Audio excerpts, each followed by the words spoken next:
Bonsoir à tous, bienvenue dans 6 minutes sport avec BetClick. Nous avons désormais rendez-vous lundi et vendredi 18h50 pour éplucher l'actualité sportive.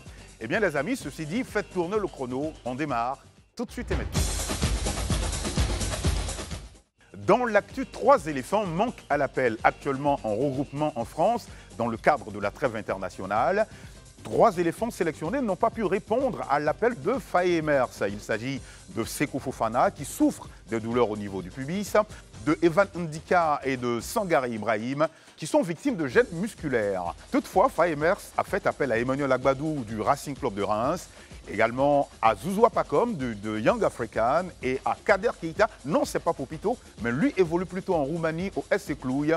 Cela pour pallier à ses absences. Pour rappel, lors de cette trêve internationale, la Côte d'Ivoire joue 2 matchs amicaux contre le Bénin, c'est déjà demain samedi, et puis contre l'Uruguay, ce sera le mardi 26 mars prochain.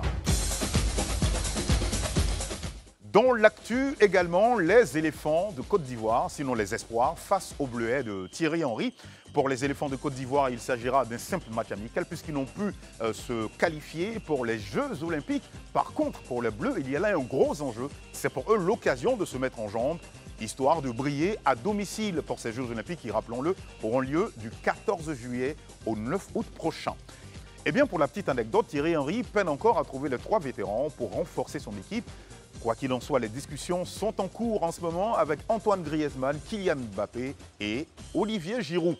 Mais en ce qui concerne Kylian Mbappé, qui pourrait rejoindre bien évidemment le Real Madrid cet été, Madrid a annoncé donc un courrier à la Fédération française de football, elle ne laissera pas partir ses joueurs, même son cloche, chez l'Atlético. Pour l'affiche de ce jour, les amis, nous nous intéressons au match Côte d'Ivoire-Bénin. Ce sera donc la première sortie des éléphants de Côte d'Ivoire après leur sacre en février dernier. Eh bien, les éléphants auront à cœur, bien évidemment, de prouver qu'ils sont les maîtres en la matière. Ils seront en face du Bénin. En ce qui concerne ce match, les cotes sont bien intéressantes pour la victoire des éléphants de Côte d'Ivoire. Ce sera 1,50. Pour une victoire des guépards du Bénin, 5,75 les amis. Et puis pour un match nul, ce sera 3,50.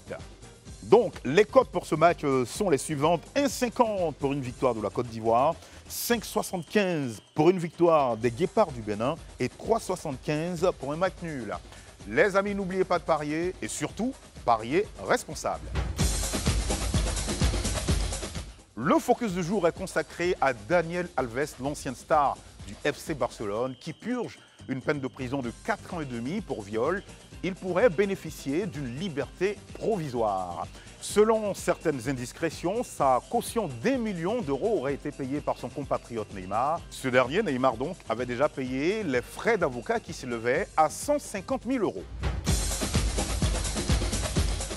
On en arrive à l'Expresso que nous consacrons exclusivement aux Jeux africains qui en sont à leur 13e édition et qui se déroulent en ce moment même à Accra, qui prendront fin demain. Eh bien, les athlètes, dans leur majorité, tenteront de décrocher des médailles dans les différentes catégories. Rappelons qu'il y a 5000 athlètes pour 29 catégories. L'Égypte trône en tête du tableau des médailles avec notamment 94 or, 43 argent et 38 bronzes. Le Nigeria est en 2e position avec 37 or, 26 argent et 35 bronzes. L'Afrique du Sud clôture le podium avec 29 argent, 30 or et 39 bronzes. C'est tout pour aujourd'hui les amis, merci de nous avoir suivis. On se retrouve lundi pour encore d'autres moments sport. D'ici là, gardez le rythme et portez-vous surtout bien. Salut!